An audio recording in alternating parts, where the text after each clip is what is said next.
Hey, it's Craig. I just wanted to let you know that you can listen to Canadian History X early and ad-free on Amazon Music, included with Prime. Greetings and welcome to another episode of Canadian History X.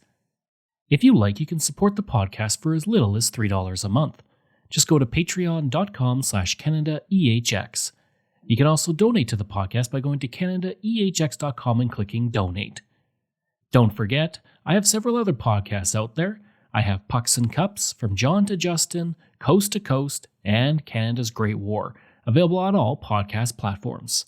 I do all these podcasts full-time, the writing, the research, everything, so every dollar you give helps keep it all going. If you like, you can email me at craig@canadaehx.com. You can find me on Twitter. My handle is Craig Baird, CraigBaird, and I'm on Instagram and TikTok at Bairdo37. You can also visit my website where you'll find hundreds of articles on Canada's history. Just go to CanadaEHX.com, and you can find weekly videos on my YouTube channel all about Canada's history as well. Just go to youtube.com/c/CanadianHistoryX. In Alberta, there are a few places with as much history as the municipal district of Willow Creek. Located in southwestern Alberta, with an area that covers 4,558 square kilometers, there's a lot of history in there. Before Europeans arrived in the area, and even before the Indigenous began to establish unique cultures there, something would happen that can still be seen to this day in the district. About 12,000 to 17,000 years ago, a huge landslide occurred in the Rocky Mountains at what we call Mount Edith Cavell today, which deposited millions of tons of quartz rock onto the top of a glacier. That glacier would slowly move and become part of a massive ice sheet that covered Alberta. These boulders would be transported hundreds of kilometers away from the Jasper area, all the way down to the MD of Willow Creek. Then, the glaciers and the ice sheet started to melt as the last ice age came to an end, and as they did, the various boulders would be dropped along the way, creating the Foothills Erratic Train. This train stretches 930 kilometers long and only 22 kilometers wide, and it goes right through the MD of Willow Creek. The boulders range in size from 1 foot to dozens of feet in length. The most famous cluster of these rocks in the municipal district is the Hetherington Erratics Field, located 17 kilometers southwest of Fort Macleod. On this 58-hectare piece of land, there is a large collection of glacial erratics clustered in the area.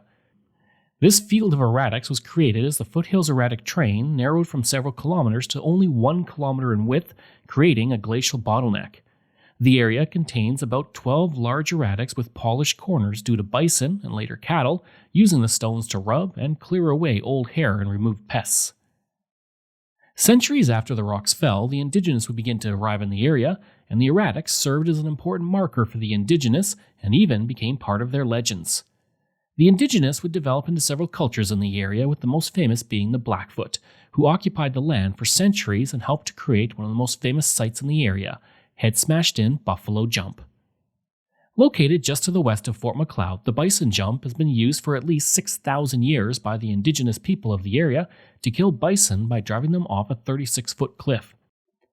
With no horses, the Indigenous would drive the bison from a grazing area 3 kilometers away using drive lines that were lined by Karens and Indigenous dressed as coyotes and wolves, who would guide the bison into the drive lanes. The bison would then go off the cliff where the injured bison could be killed with ease. The jump was used for so long that the bone deposits at the bottom are 39 feet deep. The carcasses of the bison would then be taken to a harvesting camp. This jump allowed the local Indigenous to get everything they needed, including food and supplies, which then gave them more leisure time through the year and led to a more complex culture developing with artistic and spiritual pursuits. The Blackfoot called the site Estepa Skikini Kots, and the name comes from the legend of a young Blackfoot man who wanted to watch the bison plunge off the cliff from below, but he was buried underneath the animals, and when he was found later he was dead and his head was smashed in. Head Smashed In Buffalo Jump would be abandoned in the 19th century, and in 1968 it became a National Historic Site, and then a UNESCO World Heritage Site in 1981. Today the site has a large museum devoted not only to the site, but the Blackfoot culture, and the museum features levels that depict the ecology, mythology, lifestyle, and technology of the Blackfoot. Buried in the foothills of southern Alberta is a museum. 7 levels and 2,500 square meters of museum, in fact, literally buried in the foothills.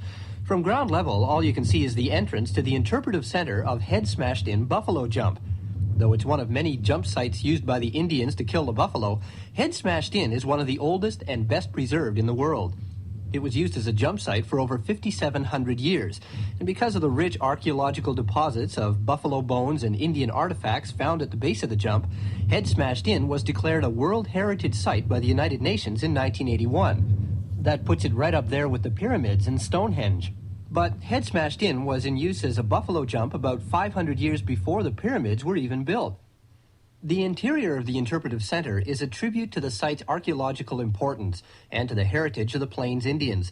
The exhibits and displays explain how these Indians coexisted with the buffalo and how they depended on them for their very survival. Let's go out here to the cliff. We're going to see where the buffalo actually went over. Linda Eagle Speaker is a Blackfoot Indian and an interpreter at Head Smashed In. She explains what buffalo jumps were all about. The view that we're looking at right here, we're looking into what we call the gathering basin, where the buffalo would have gathered by the thousands. Our main job is to gather those buffalo together, drive them over the cliff.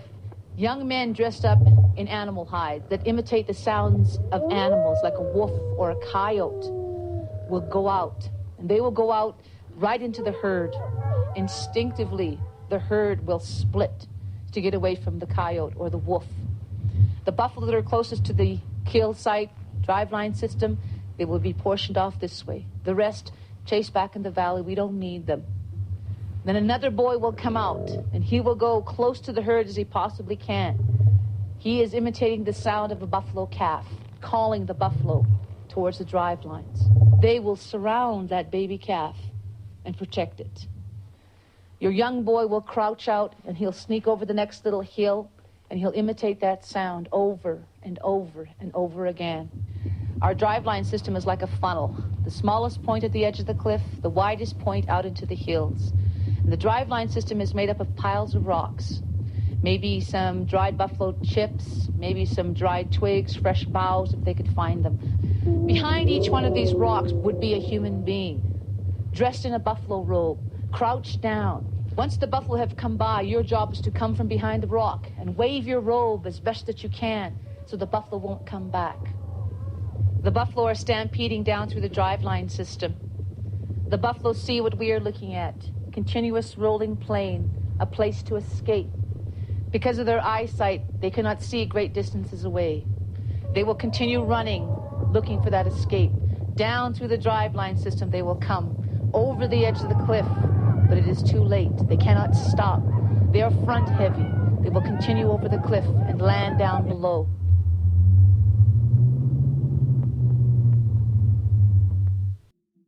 One of the biggest events in the early history of what would be Willow Creek was the arrival of the Northwest Mounted Police.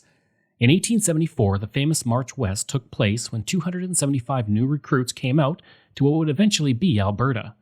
That journey would lead to the founding of Fort Macleod on October 18, 1874. This fort, which measures 230 feet by 230 feet, was established to be the headquarters of the Northwest Mounted Police in 1876. With the establishment of the fort, guardrooms, stores, and a hospital would spring up as well. The original fort was established along a peninsula of the Old Man River, but would move to its present location of the current town in 1884. The town of Fort Macleod grew up around the fort, and when the railroad came through, settlers came in to begin to take advantage of the fertile land that was perfect for ranching. The history of the Northwest Mounted Police and their role in establishing the Canadian West from Fort Macleod is celebrated at the Museum of the Northwest Mounted Police.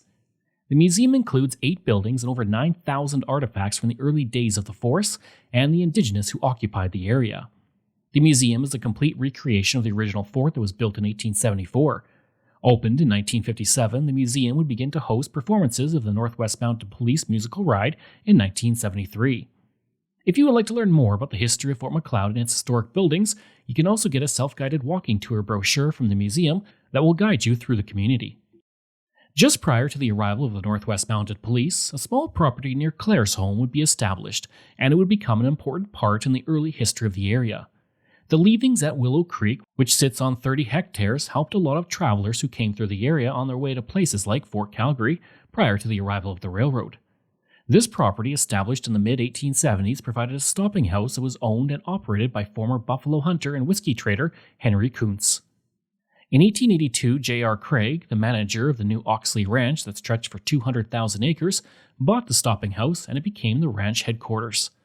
By 1885, the buildings on the property were expanded as the ranch itself expanded. A post office would also be established there, and from 1886 to 1903, the Northwest Mounted Police would take advantage of the location by manning an outpost on the site and sending patrols out through the Porcupine Hills from the location. Once the Calgary and Edmonton Railway was built, the importance of the stopping house decreased. You can still visit this site, which became a provincial historic resource in 2006, and visit the house and stable that are among the oldest structures still in existence in southern Alberta, and one of the rare surviving bits of evidence of a Northwest Mounted Police post. By February of 1903, the community of Nanton was starting to spring up where previously there was little more than cattle ranches. In the early part of that year, 2 small buildings were built, beginning with the H.M. Shaw store, followed by the Auditorium Hotel. Before long, a butcher shop and grocery store was established and the community began to grow.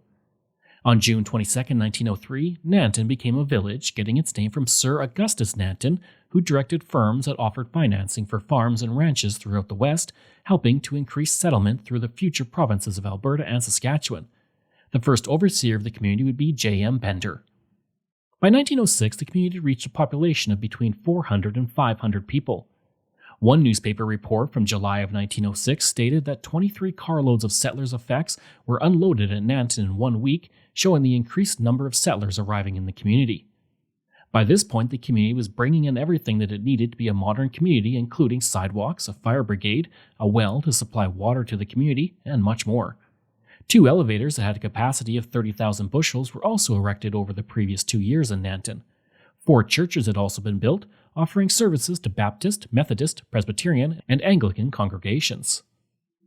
Stavey would also spring up around the same time as Nanton, becoming a village on October 16, 1903. Named for Alexander Stavely Hill, who was the managing director of the Oxley Ranching Company, the Canadian Pacific Railway gave life to the community and helped it grow to become a town on May 25, 1912. If you would like to learn more about the history of Stavely, you can visit the Stavely and District Museum, which has several exhibits including a general store, an old kitchen, a beauty parlor, school, as well as exhibits that highlight sporting and military history of the area.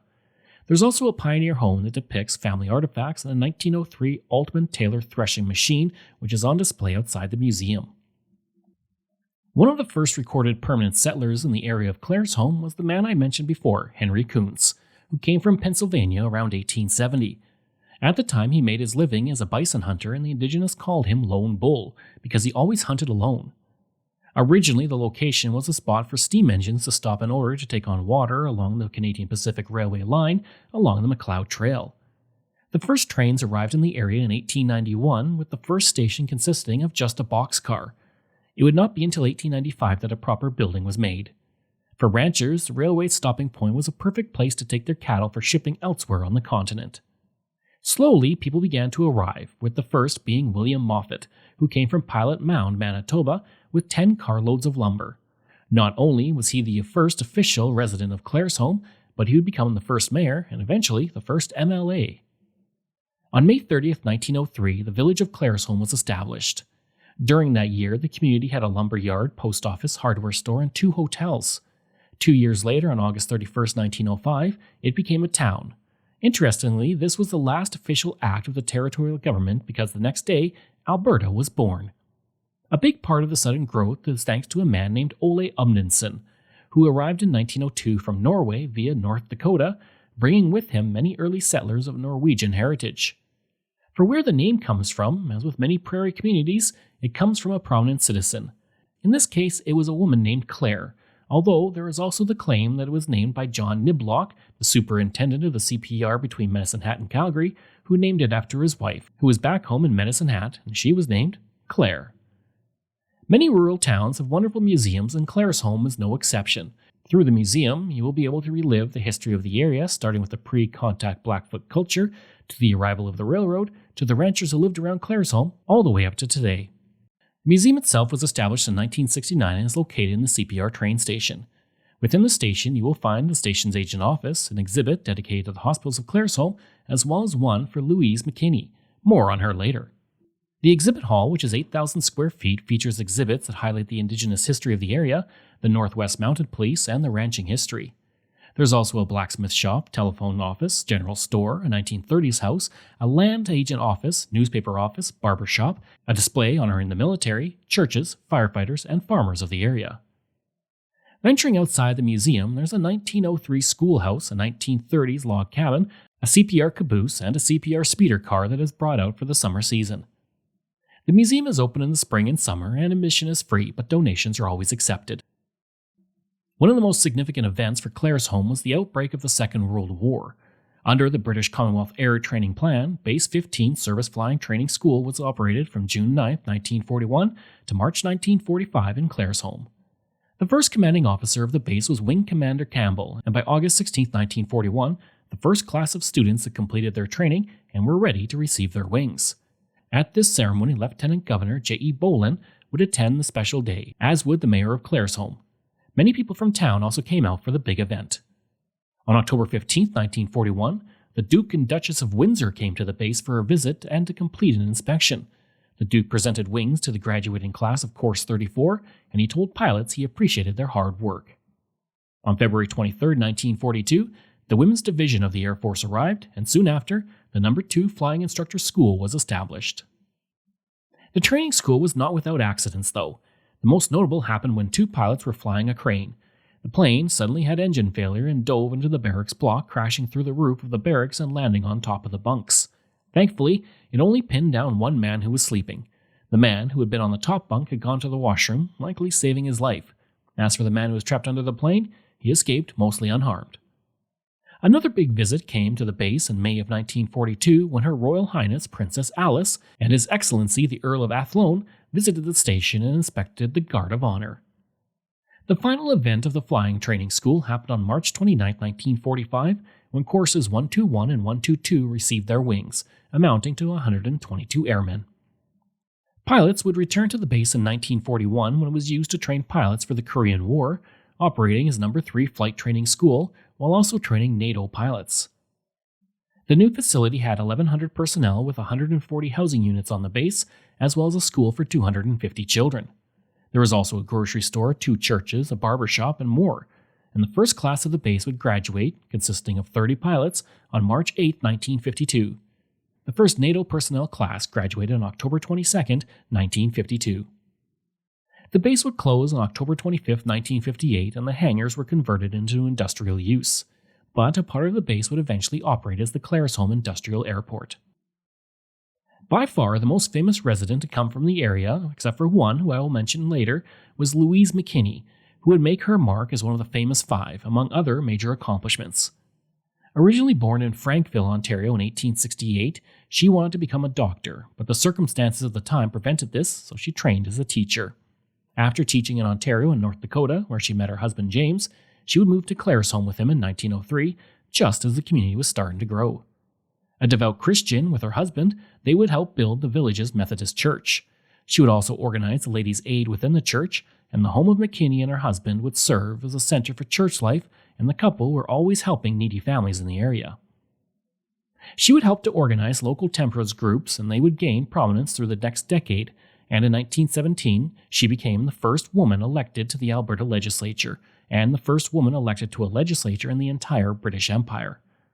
The man she defeated was William Moffat, the first resident, first mayor, and first MLA of the area.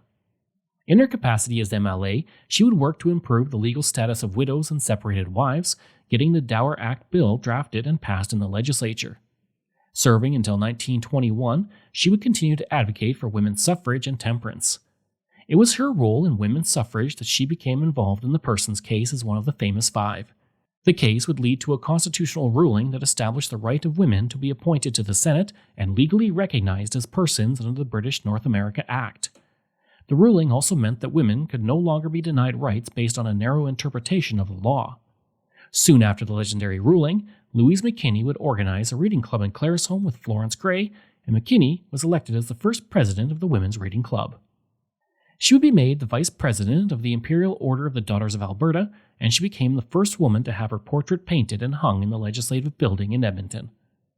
2 years after the successful resolution of the Persons case, McKinney became ill while attending a convention in Toronto and would pass away upon her return to Claresholm on July 10, 1931. Her husband died the next year. In 1939, she was recognized as a person of national historic significance. In Claire's home, a plaque honors her at the post office, and the person's case was recognized as a historic event in 1997. Statues of McKinney also exist in several places, including Calgary and on Parliament Hill itself. In 2009, McKinney, along with the other 4 of the women, were made honorary senators.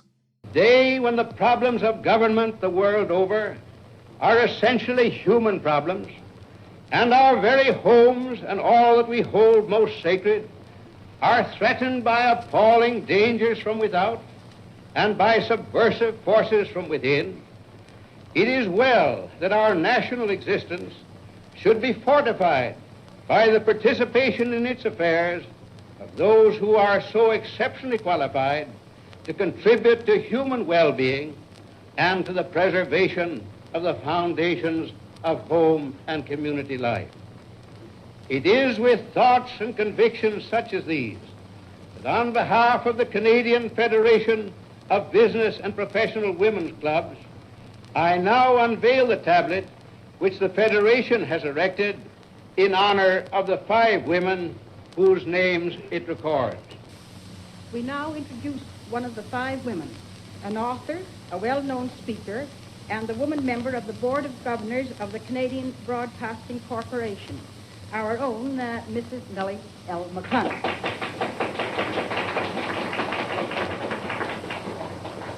Madam President, Mr. Prime Minister, and fellow Canadians, I desire to thank the Prime Minister and the President, too, for their kind words. And I thank the Prime Minister still more for the kindness he showed to our little petition when it was just a little scrap of paper going the rounds and not very welcome anyplace. I also wish to thank Newton Wesley Rawle for his kindness in taking our petition to the Privy Council. And I also wish to thank Lord Sankey for his glorious decision. So clear-cut and unmistakable and unanswerable. I would like very much tonight, dear friends, if I could express the corporate mind, not only of the 5 of us, but of all the people who have advanced the cause of women, by ways seen and unseen. The great unnumbered, the unremembered, and unknown people who have done so much for us. The people whose names will never appear in the papers. People whose names we will never know. Because it has been a long task. It has been an epic story, this rise of women. They had to begin from so far down. Women had first to convince the world that they had souls, and then that they had minds, and then it came on to this matter of political entity. And the end is not yet. We fear that there are still people who would sign a minority report. Now I do wish to pay my tribute of love and admiration to the other 4 women, whose friendship I enjoyed and treasured, for their loyalty, for their love, and for their steadfastness, for their wonderful companionship. Mrs. McKinney, Mrs. Muir-Edwards, and Mrs. Parlby, whose message you will hear just in a moment. And particularly I wish to give my tribute of praise to our undaunted and indomitable and incomparable leader, Emily F. Murphy. Another place in Willow Creek that helped the war effort was the RCAF Station McLeod, which operated from December 1940 to November 17, 1944. It was there that pilots from across the British Commonwealth would be trained to fly as part of that Commonwealth Air Training Program. It was also at this base that a very important Canadian's father would work. On November 7, 1943, one of the most celebrated musicians in history was born in Fort Macleod. Joni Mitchell, the daughter of Myrtle and William Anderson, spent her early life in the community where her father was a Royal Canadian Air Force flight lieutenant and an instructor at the RCAF station in Fort Macleod. Mitchell would go on to win 9 Grammy Awards, be inducted into the Rock and Roll Hall of Fame, and sell 7 million albums. All Music magazine would say of her, quote, "When the dust settles, Joni Mitchell may stand as the most important and influential female recording artist of the late 20th century." End quote. In 1985, the Nanton Lancaster Society was formed with the goal of preserving the Avro Lancaster FM 159 that had been on display in Nanton since 1960. The plane was one of only 17 left in the world at the time, and it was used in the area during the Second World War during the British Commonwealth Air Training Plan. In 1986, the Society began to display the aircraft as a museum. That year, the Lancaster had gone through a full restoration with all 4 engines operational. In 1991, a building was completed to house the plane, and the Bomber Command Museum of Canada was born. From there, things began to grow. Since 1991, the museum has expanded 3 times, in 1998, 2002, and 2007, and now includes several planes, a library, a restoration shop, and a gift shop. Currently, the museum houses 18 planes and 5 vehicles from the Second World War. The museum is currently restoring a Mosquito RS-700 for display and working with Halifax 57 Rescue to rescue a Hanley Page Halifax HR-871 from off the coast of Sweden, which will be displayed at the museum once it's restored. This would make the Bomber Command Museum one of only 4 museums in the entire world to have such a plane on display. The museum also features a flight simulator, a Cessna crane simulator, airplane tours, and engine runs. I have visited this museum before, and it is truly one of the best museums out there if you have an interest in the Second World War and aviation. Well, for many of us, if you hear Lancaster bomber, you automatically think of Nanton. For years, it's had the iconic Second World War aircraft parked along Highway 2. And the end of September marked the 60th anniversary of the plane being moved to its home there. Kevin Fleming reports. After the Second World War, Lancaster bombers weren't needed anymore, and at an old training base in Vulcan, they were cut up for scrap metal. 3 Nanton men wanted to honor the thousands of Canadian airmen by showcasing a Lancaster in their town, so they paid the scrap fee of $513 to save it. It took 2 days to move the aircraft through farmers' fields, over the Little Bow River, and across railway tracks. Once it arrived, it still needed engines and propellers. But they were still scrapping Lancasters at Fort Macleod Airport. So the same guys that brought the Lancaster over, they went down to Fort Macleod and they bought 4 engines and 4 propellers for a Lancaster for $45 each. After sitting outside for 30 years, weather and vandals took their toll on the aircraft. In 1985, Dan Fox helped form the Nanton Lancaster Society to raise money to build a hangar. We had a gravel floor and no roll-up doors. We had it all wide open, of course, while they were building it. So we rolled the Lanc in on the gravel, parked it, and now it was inside. It's taken countless volunteer hours to restore the aircraft, and thousands of dollars of parts have been purchased. But the Lancaster is rare. In dollar value, I've heard varying amounts, but the way this Lanc sits, being a taxiable aircraft, one of only 4 in the world, it probably is worth anywhere from, I would say, $4 to $6 million. Now, the story of the Lancaster and the Bomber Command Museum doesn't end yet. That's because the museum has acquired a Halifax bomber that it will restore to sit side by side with the Lancaster. Now, it needs space to do that, so it's going to expand the museum by 25,000 square feet to house the 2 historic aircraft. Kevin Fleming, CTV News, Nanton. Around 2001, as walls of the grain elevators in Alberta were coming down, Nanton made a choice to buck that trend. With the final elevator row of the community in danger of being demolished, the citizens of the community decided to preserve this part of its history instead and form the Save One campaign. For the next 3 years, with the danger of demolition ever present, the members of the Save One Historical Society gained full title to the land and the buildings. Not only did they save one of the elevators, they saved all 3 through countless volunteer hours and work. They then got to work repairing and restoring the elevators, including painting the Alberta Wheat Pool elevator back to its original green and the Pioneer elevator back to its original orange and yellow. Today, the history of Nanton's elevators and agricultural history of the community is celebrated in those elevators as part of the Canadian Grain Elevator Discovery Centre. The Pioneer Grain Elevator is also especially historic, having been built in 1929 by the Independent Grain Company Limited. I hope you enjoyed that episode and my look at the MD of Willow Creek. If you did, please leave a rating and review. If you like, you can email me at craig@canadaehx.com. You can find me on Twitter. My handle is Craig Baird, CraigBaird, and I'm on Instagram at Bairdo37. As well, again, if you want to support the podcast, you can for as little as $3 a month. Just go to patreon.com/CanadaEHX. And you can donate to the podcast by going to CanadaEHX.com and clicking Donate. I'd also like to thank all of my wonderful patrons, and I apologize if I get any names incorrect.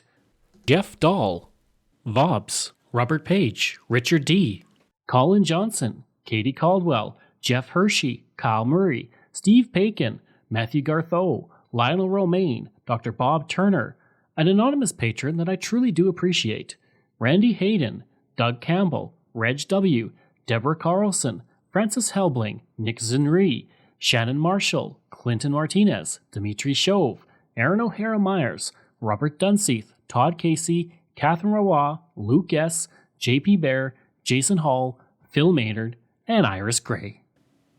Thanks, and we'll see you again next time.